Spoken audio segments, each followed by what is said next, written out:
Well, welcome to the session. I'm Sheryl Burgstahler here at the University of Washington in a very rainy Seattle today. And I'm going to talk about making online learning courses welcoming and accessible to neurodiverse learners. So that's what we're going to talk about. And I'll tell you a little bit about me. At the University of Washington, I direct accessible technology services. And that includes two units. The IT accessibility team, which started in 1984 when I came to the university, and the accessibility team makes sure that the technology that we procure, develop, and use here at the University of Washington is accessible to people with disabilities. That would primarily include our students and our faculty and our staff, and then visitors to our websites and other situations where IT is used. Back in 1992, I wanted to do more in the area of accessibility for people with disabilities, but take a broader view, a holistic view of what can help people with disabilities be more successful. And so I wrote a grant proposal to National Science Foundation and was funded, and we've been funded ever since. And so we get supported with federal, state, corporate, and private funds. And I call that unit the Do It Center, where Do It stands for Disabilities, Opportunities, Internetworking, and Technology. So we're always using technology to play a role in our projects, but we do very much more than that, including helping students with disabilities get prepared for college and on careers and so forth. That goes beyond IT. And so we actually started a Do It Japan program in 2007 after two scholars visited us from the University of Tokyo and learned about our program and went back to Japan and implemented it at the University of Tokyo, but reaching out to the whole country. And so they have summer programs and other things like this presentation today, but all in Japan. And then we also were funded by the US Department of Education to start and maintain the Center on Universal Design in Education. And that started in 1999. And so we continue to build resources there. And some of the things I'll be talking about today, you can find in that center, because I'm going to talk about the framework for universal design. The project that is about neurodiversity, the part of the topic of this presentation, is neuroscience for neurodiverse learners, NNL. And we've been funded for about 2 years now.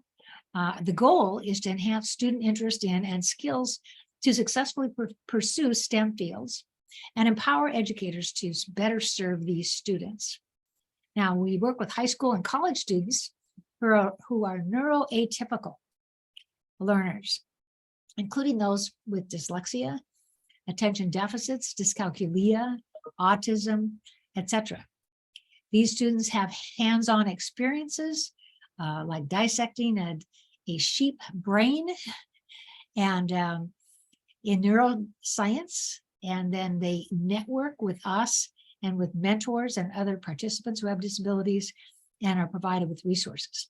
But then we also look to teachers and faculty members and offer training and resources. So this is kind of in our outreach category here, this talk today, to kind of spread the word of what we've been doing and some of the things that we've discovered along the way.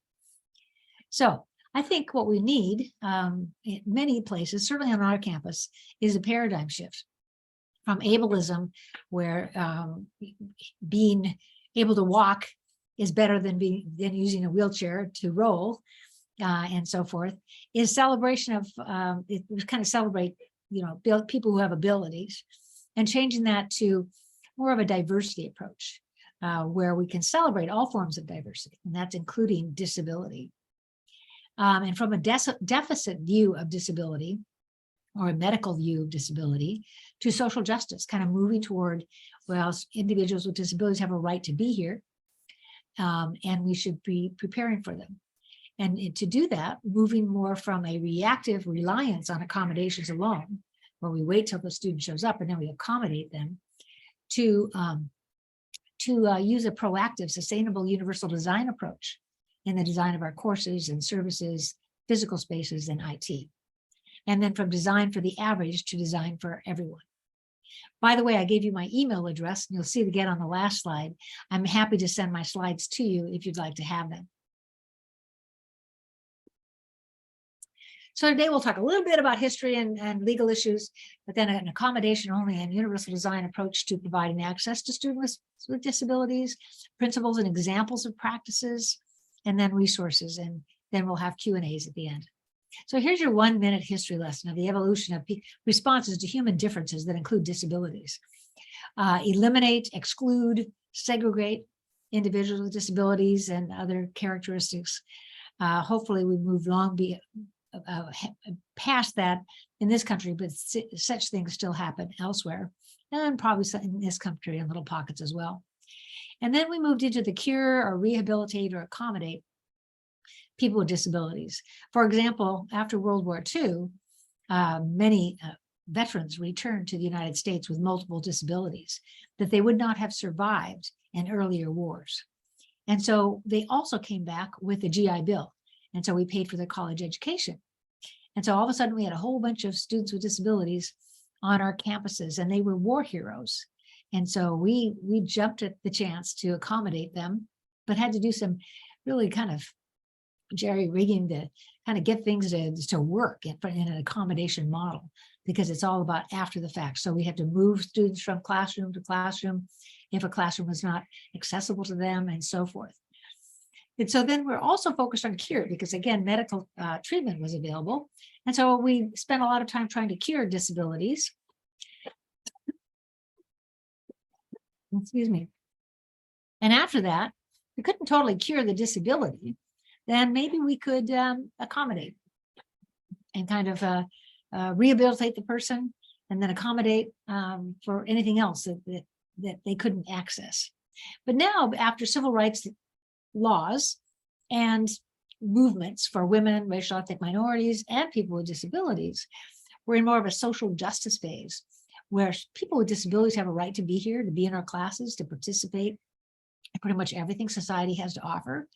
And so shouldn't we be prepared for them and think a little bit ahead? And we do this in our buildings where we have, wheelchair accessible spaces and so forth in our new buildings. But why don't we do that with everything, including our online classes? So that's what the progress is over time. Now, looking at the legal situation, we have 2 broad civil rights laws that affect people with disabilities in post-secondary education, but other life activities as well. So Section 504 of the Rehabilitation Act of 1973 and the Americans with Disabilities Act of 1990 and its 2008 amendments. Both of these laws are civil rights laws. And some people are surprised to learn that Section 504 applies to online learning, for example. Well, it does, in that it's not, that law is a civil rights law. It's not a law that tells us exactly what we need to do, but it sets the stage for making things inclusive. And so both of these laws require that covered entities, which post-secondary institutions are, must make whatever they're offering available to people with disabilities, including students in many cases. So we have offices of disability services on all of our campuses. And then there are state and local laws we have to comply with as well. So there's civil rights laws. And then there are campus policies that have grown from some of these laws. And sometimes those policies are worth looking at because they actually might go beyond federal legislation requirements. I think it's useful to kind of look at a person's ability rather than their disability. For those of us that are teaching online and others that are not providing disability-related accommodations on behalf of the university or college. So if we look at this double-edged arrow, if you go all the way from not able to able, we could all rate ourselves in this group and could come up with a profile that I don't think any of the 2 of us would match, exclusively. But anyway, I think that if you look at them, like the ability to understand English, going all the way from not able to able, some people might rate themselves low in their ability to understand English because their first language is not English, or it might be related to a disability because of a learning disability, or even a hearing impairment or something. And so it could be disability related or not. So everybody here has different abilities, even though a few of us might have disabilities if we're pretty far down the not able end of this double-edged arrow. And it could be related to a disability or something else. Same with social norms. Some students on the autism spectrum have difficulty picking up on social cues. And so they have to be taught how to do that. And so they would rate themselves perhaps low in this scale. But also people that are growing up in a different culture in their home might have difficulty picking up on social norms. It would have to be, have them explained to them. So we could go down this whole list here: the ability to see or hear or walk or read print, write with a pen or a pencil, to communicate verbally, tune out distraction, to learn, to manage physical or mental health. And we could rate ourselves. Besides all being unique in our combination of abilities that we have, it's also helpful to know that most abilities are invisible. In this grouping here, even if you have your camera turned on, I can't tell if you have a disability, of course. And even if we were on site together, I wouldn't be able to tell in most cases. It's also helpful to know that fewer than a third of the students with disabilities report their disabilities to the Disability Services Office to get accommodations. Faculty are often shocked by this. Why wouldn't you go there and get some accommodations? Well, I can't answer for any particular student, but I can say that in listening to students over the years, that often the reason they don't disclose to that office and to you as a faculty member is that they're worried about discrimination, and they have a lot of experience in that regard, afraid that the faculty member will not take them seriously if they find out they have a learning disability or a mental illness or whatever. And then we look at the Disability Services Office itself. Most of them tend to work primarily with the student, and it's after the course has been created, so they provide accommodations, after the fact accommodations. And what I'm suggesting is maybe we do a little bit more on the proactive side, so that our courses are born accessible, or at least more accessible, for neurodivergent and other students. So what are some of the common expensive accommodations for courses these days? Well, during the pandemic, we really had a wake-up call on the number of accommodations we had to provide in these two categories. One is making inaccessible documents accessible, and mainly those are PDF format. PDF is difficult to make accessible, and then it's also difficult to update. The document's difficult to update without losing the accessibility features. There are also differences in how you design PDFs on a Macintosh or a PC or whatever. My policy as I teach online is just not to create PDFs, because they're kind of a bear to work with. You may want to use a PDF like for a syllabus or something. If you really want to do that, I would suggest you take a workshop longer than like a 1-hour presentation or something, or study up using the internet on how to do it right. But generally, I can just say just avoid them. PDFs are also difficult for people trying to access your course on an iPhone or other smartphone. It can be difficult for them to maneuver through that document. The most accessible document or place to put the information is within the content page of your learning management system. That's actually HTML, or the language of the web. And you have opportunities. You can put heading structure in and list structure and so forth. That's very important for someone who is blind, and they would be using a screen reader to access that content. And so it would be helpful if all the text was really text, not a scanned in image of text like some PDFs are, but the text. But also that person who's blind would need some formatting, like the heading structure, heading 1, heading 2, heading 3. That's so that the screen reader can be directed by the person using it to read through all of these headings, so they can see the heading structure of that whole 25-page research article. Otherwise, there's going to be sentence after sentence, and they're not going to get the gist of what the whole structure is. Similarly for lists, if they use the list structure, then the person who's using the screen reader can be warned and be told there are 7 items in the following list, something like that. And so that's important to make the text available to them, but also have some formatting for people who are blind. But they're the people that benefit from accessible documents. There are students with different types of learning disabilities that affect their reading, because they too use technology to read the content on the screen. It's not as fancy as the screen reader software for people who are blind, because they need to know formatting and more. But the text-to-speech software that a student with a learning disability might use just reads the text to them. But they can benefit from reading the text on the screen and hearing the words. Sometimes the text-to-speech will have the letters being highlighted as it works. What do they use that for? Increases their comprehension and also their speed getting through that document. So there are a lot of people that benefit from accessibly formatted documents. But it's easier to make a Word document accessible, and it's even easier still to make that HTML in your content page accessible. And then the other one that's really expensive, and we do a lot of work on here in other campuses, is captioning videos. And I was kind of surprised in the early days to learn that most faculty that put their videos up on, say, YouTube, don't seem to realize that those captions are computer generated and can be edited. It's meant to be a draft to save you time in creating your captions. It's very easy to get into the editor, the caption editor in YouTube, and put the punctuation in, correct the spelling, and so forth. Now, you can only do that if it's your video, if you own it. So you can't go in and fix other people's videos. But that's what disability services will do on our campus, is they'll take some of these videos that are computer-generated captions and recaption them. And so that's what happens when you get an accommodation mindset, is you just fix that, but it doesn't necessarily result in a video that's more accessible to the next student who might happen to be deaf. And as far as neurodivergency, captions can benefit students who are neurodiverse as well. Sometimes they too benefit from seeing the words on the screen as a caption and hearing them at the same time. And so I guess what I'm pointing out on this slide is technology and other accommodations that benefit one group can benefit other groups as well.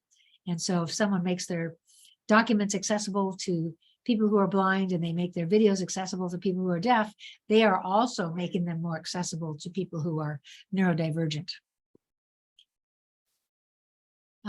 So being proactive is the terminology I'm using today, is universal design.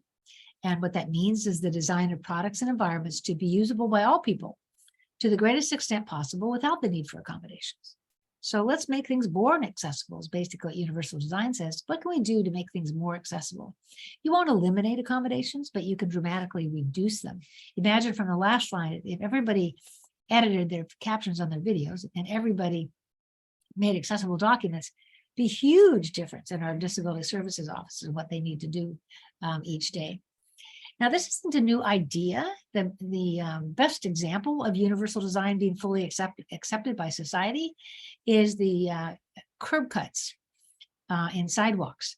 What we see right now on the screen is a picture that appeared in the UW Daily, which is the student newspaper here at the University of Washington. This was in 1970. And it's a young man using a wheelchair. And on the back of his wheelchair, there's a sign that says, "Ramp the curbs, get me off the street." And it's all caps, which means he's shouting. So he had his little protest of one here at the University of Washington. And as I recall, I heard that there was a lot of pushback on that from administrators that figured out how much money it would cost to go and make all of these sidewalks, these curb cuts into the sidewalks we have at the University of Washington. If you've ever been here, the curbs are quite high. So that would be very expensive, and it was. But today, it's not so expensive to make new sidewalks that have ramps in them. And so it's not that big of a cost, and it benefits everyone. It benefits people who are pushing strollers or delivery carts, suitcases that are on wheels, skateboarders, whatever. So it's an example of something that benefited people with disabilities. That was the original focus, but benefits other people as well, and has become institutionalized. Now, applying universal design makes products that are accessible, so technically accessible to people with disabilities, but also usable, meaning it's easy to use. Like in an online class, you can maneuver through the class very easily, not having to open a bunch of documents and download them, or getting lost in what you're supposed to do next. So that's where usability comes in. And then also inclusive, where your students are using the same tools and doing the same projects, whether they have a disability or not. That should be our goal. And so I put together a universal design framework, and I'll point you some resources at the end, but we'll kind of go through this a little bit and see how neurodivergent students can benefit from this universal design approach. And so to apply it, you choose a scope. and you need a definition. There are many to choose from. Principles, guidelines, practices, process. So we'll look at a few. I think it's good to start with this quote I found from, it was in some reading I did. It was a Vietnamese Buddhist monk who said this. I don't think he was thinking about universal design, but I immediately thought of universal design, of course. When you plant lettuce, if it does not grow well, you don't blame the lettuce. You look for reasons it's not doing well. It may need fertilizer, more water, less sun, whatever. Now, I'm terrible with plants, and so many of my plants die. It's kind of survival of the fittest in my house. And so if they're temperamental, they don't get a chance. But anyway, it causes us to look at the environment we're creating in our class. If a student's not doing well or they drop out, we should think about why. Sometimes it's very much they just don't have the time or whatever. But there might be some other reasons as well, and we can improve our classes if we think about what some of those reasons might be. Now, we're not going to go through these 3 sets of principles, but I just want you to know they're there, and there's a body of research and practice for these 3 sets. They actually overlap one another, but I picked them out as commonly used universal design principles that can be used in any educational setting to cover anything you want to do in education, not just the online components of a class. And so these 3 sets of principles underpin universal design for education, whatever the educational application there is. And we're talking about online learning today. So there are 7 universal design principles.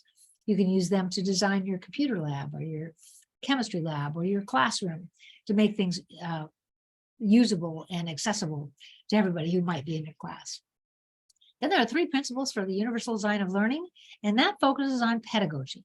And that came along after the basic 7 universal design principles and just kind of enhance them with some of the specificity that you need when you're designing your instructional practices.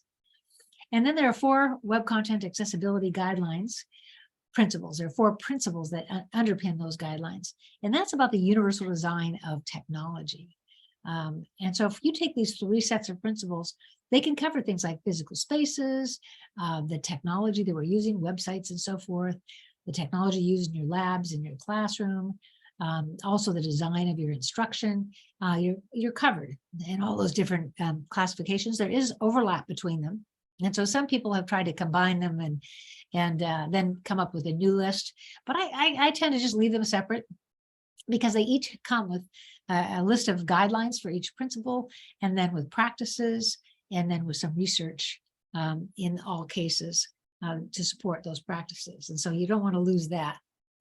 But I think you can just summarize the 3 sets and not actually go back to the basic principles, but just to me, what it means is that when we're teaching, we'll provide multiple ways for participants to learn, to demonstrate what they learn, and to engage. And so if you provided a video and then a handout for people to read, that'd be multiple ways for the participants to learn something. And then if you have different ways of evaluating their learning, and so there isn't just one high stakes final exam, then that would demonstrate multiple ways to demonstrate what they've learned and then to engage. And so when I have students, if they want to meet with me, I always give them the opportunity to meet with me in person, or they can meet with me via Zoom or on the phone or whatever. So I give them agency to choose. But the number 2 principle here that I think is important is to ensure that all the technologies, the facilities, the services, resources, strategies are accessible to individuals with a wide variety of abilities and other characteristics. That draws in the basic principles of universal design and those universal design principles for IT. So we can go on from that. And this is the summary of all those principles without memorizing them. And then it's good to think about who the beneficiaries of some of these practices. You know, if you make a universal design practice, it usually benefits more people than just those with disabilities, including those for curb cuts. That example of curb cuts benefits a lot of people. So we'll just take another example, and that's videos. Certainly their accurate captions can benefit people who are deaf, but also people who are English language learners, so that they can see the accurate spelling of words and the punctuation. Someone in a noisy environment like an airport benefits from captions, and a noiseless one in a library, you can watch a video. My husband likes to watch a lot of sports events, and sometimes I'm somewhat interested, so I'm in the room to see how the game's going.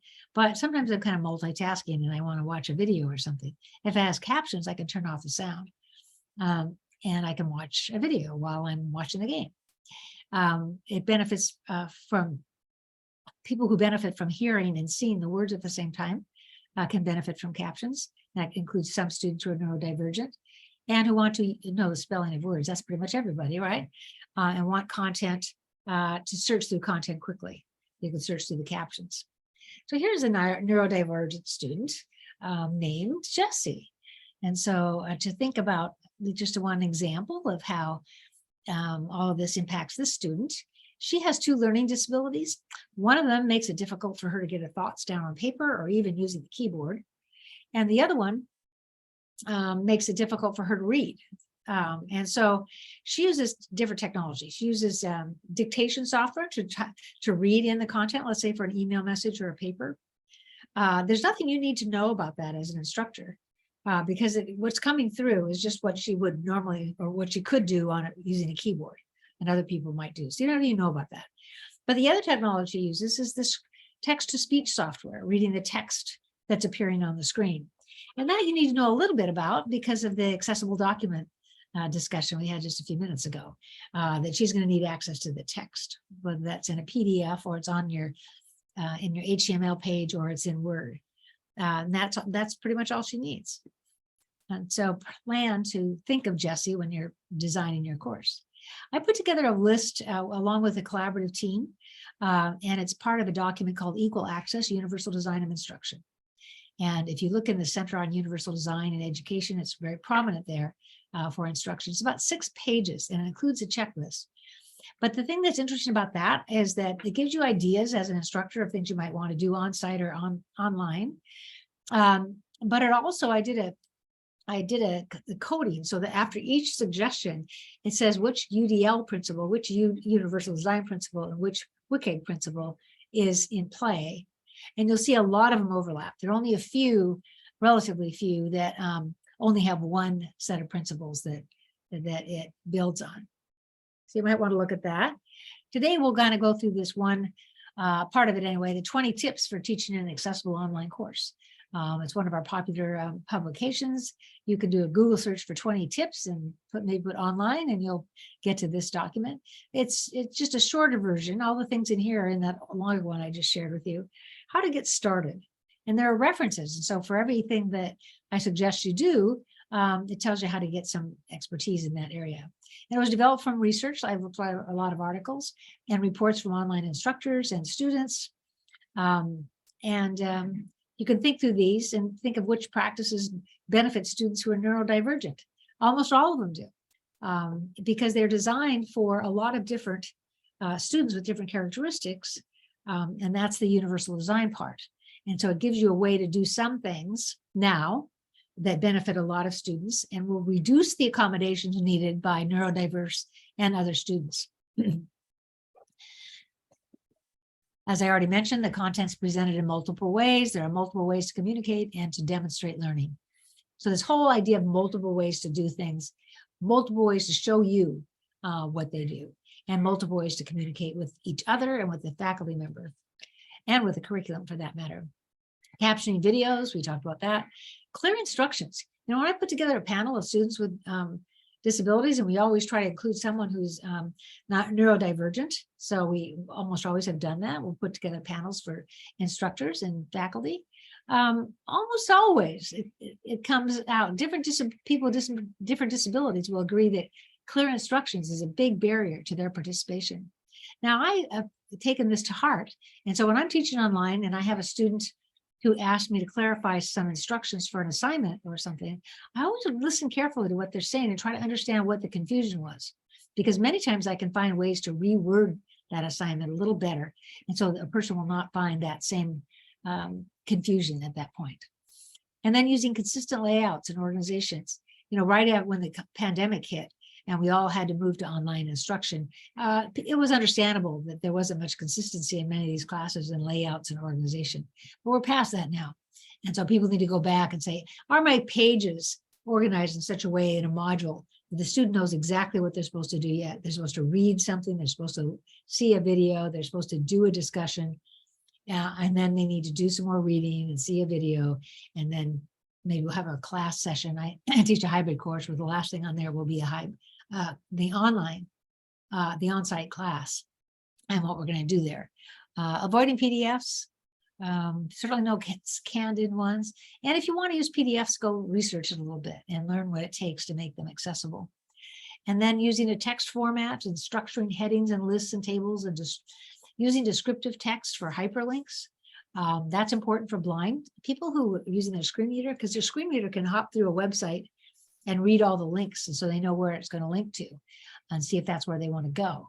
But if you use click here, click here, click here for all of your links, that's what they hear. And so that person who's blind has to go back and read all the surrounding text if they want to know what that is linking to. Also, we need alternative text for images. So if you have an image that has some content within it, to be able to use alternative text, and you'll be prompted to do that in most applications. That's for people who are blind, because they'll be able to, their screen readers are smart enough to read that text to them. So you don't have to describe your image in detail. You just have to tell them what the content is within that image. I'd say it's kind of like talking to somebody on the phone. And what would you say about that image to that particular student? Using large, bold, sans serif fonts, uncluttered pages, plain backgrounds, high contrast, and so forth, can make your course more inclusive. Plain English, spelling out acronyms is so important and often overlooked. Using examples and assignments that are relevant to a diverse audience, and outlines and other scaffolding tools can really benefit neurodivergent students and others. Adequate time provided for activities, projects, and tests.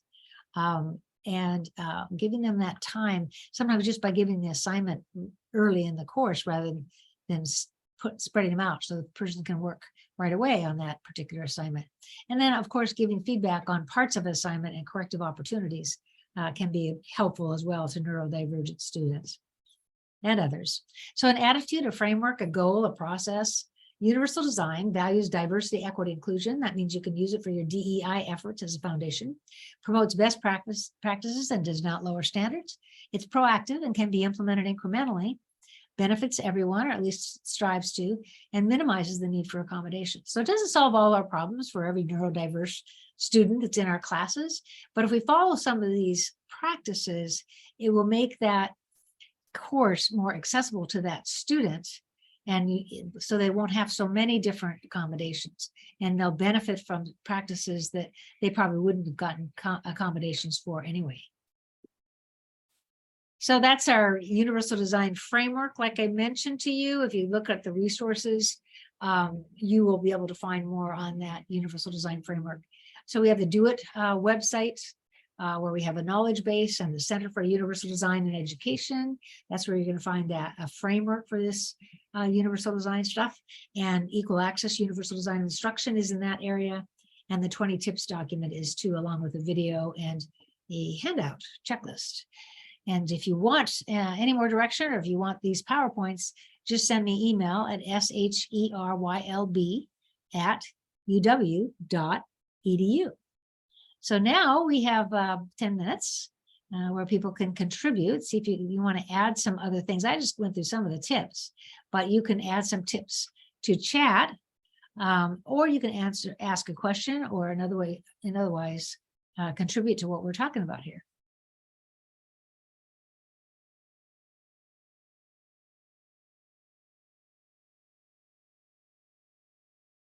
So, did we get any questions, or? So there aren't any questions so far in chat, but again, so you're inviting us to unmute as well at this point? Yes, absolutely. Thanks for saying that. Yeah, unmute. So you could share an example of how you're applying some proactive practices like this in your class, or things you want to add to this list. Don't be bashful. I will say I appreciate one of the 20 tips that you pulled out related to clarifying confusion of listening to that student confusion and being open to hearing the feedback from learners. I read a book by Kat Holmes called Mismatch that kind of distinguished between inclusive design and universal design, and saying, that they're not equal, right? Universal design is not inclusive design, but that doesn't mean that we can't incorporate inclusive design strategies, right, to invite and listen to what the barriers are that learners are experiencing in a course.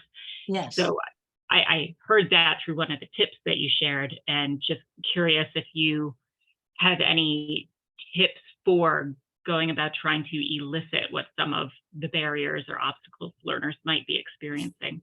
Yeah, I think that's okay to do, but it doesn't substitute for universal design because students are reluctant to disclose a disability or even a challenge.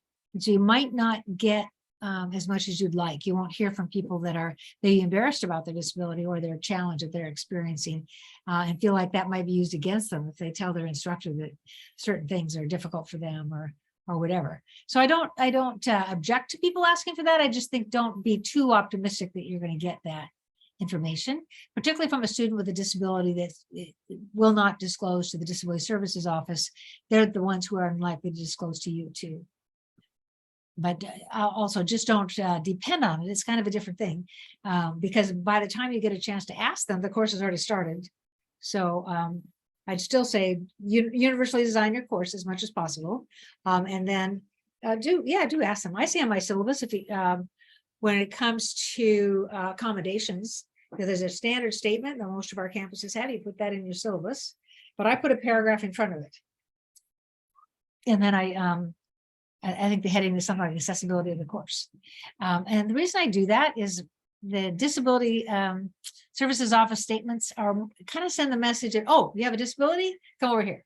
I don't like that feeling that I want to say something about it. And so I say something about I do my best to make my course as accessible process as possible to everyone. But if you're experiencing challenges in accessing the resources or the activities that we're doing, please let me know and let's talk about it or something like that. Kind of a friendly little statement. And then I have that other statement that says, if you need to request a disability related accommodation, here's where you go.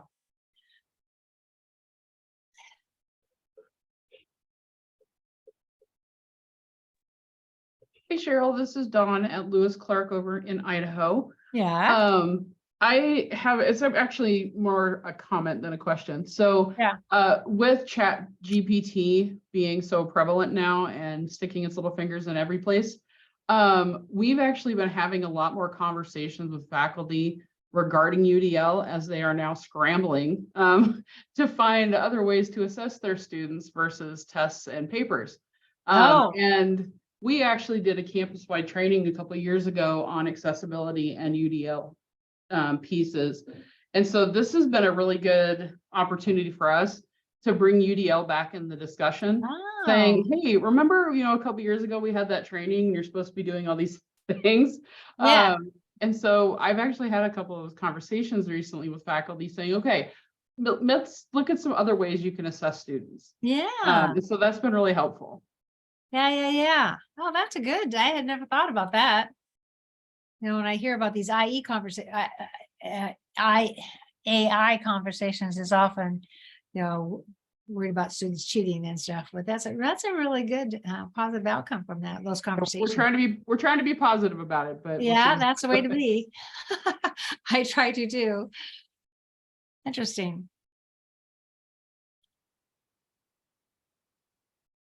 One thing I have people that will comment on is, well, how do I get started? And this type of presentation can be overwhelming to some people that haven't given thought to these things.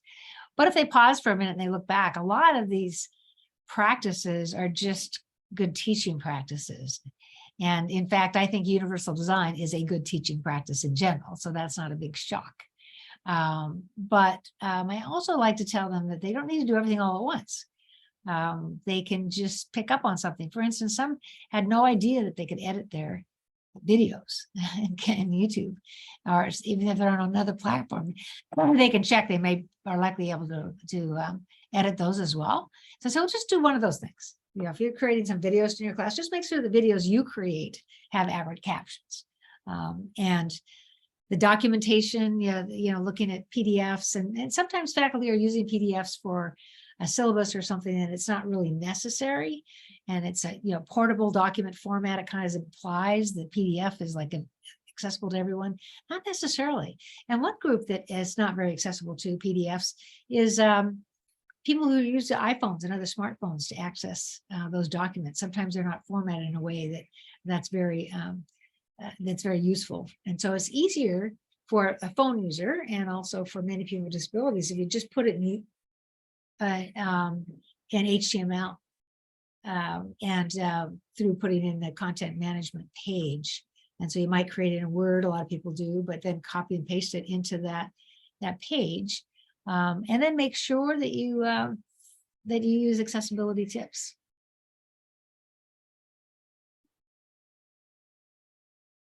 Oh, and yeah, ask ChatGPT how to make documents accessible. It actually gives you amazing practices and tips. I did some searching for an explanation of universal design, and it actually did an amazing job too. So that's quite amazing. You know what I worry about as far as chat, AGP and others is GPT, I guess it isn't. Yeah, those letters aren't right. Is I worry about it.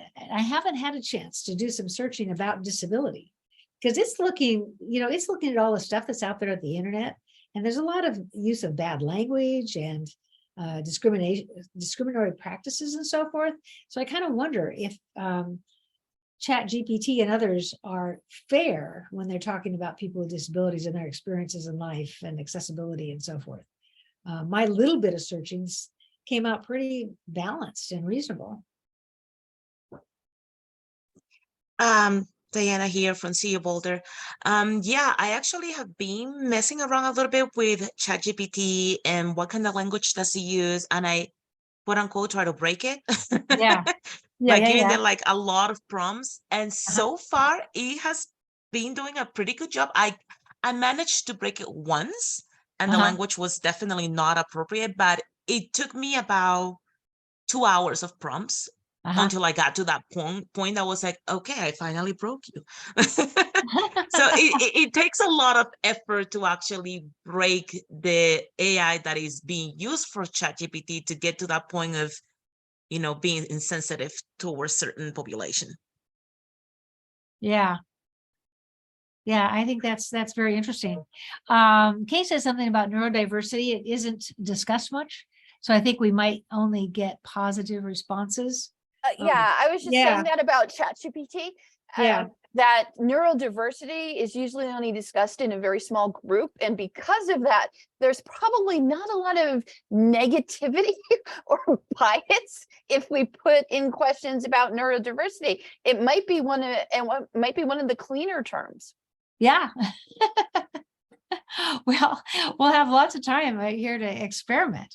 But I might be teaching a disability studies course that focuses on technology. Well, like I say, I will with City University of New York in fall term starting in August.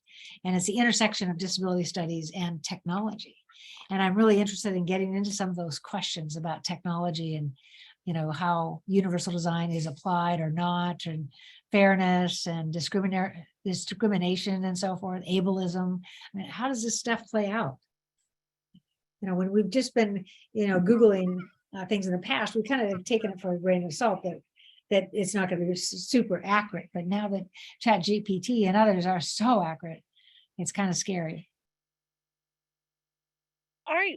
My name's Cara. I was just in the seminar before this, and they were saying that it'll pick up your biases. So to be careful what your tone is. Yes, I've heard that.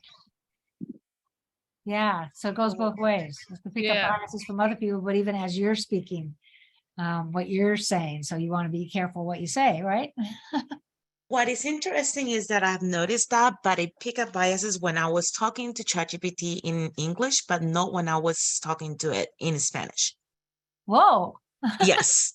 I was like, huh, this is different. The treatment that I get from the AI is very different in English than in Spanish, which is really weird. That is weird.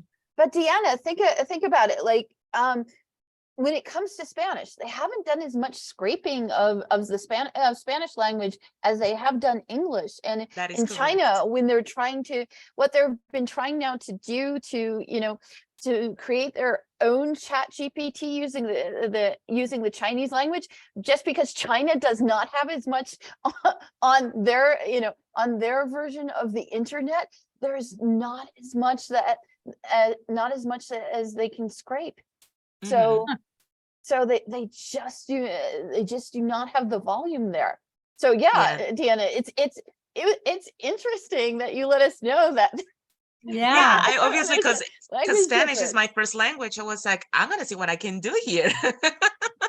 Very, very interesting. Well, our session is over here, so we'll probably get kicked out of this room, but I like this little ending conversation we're having.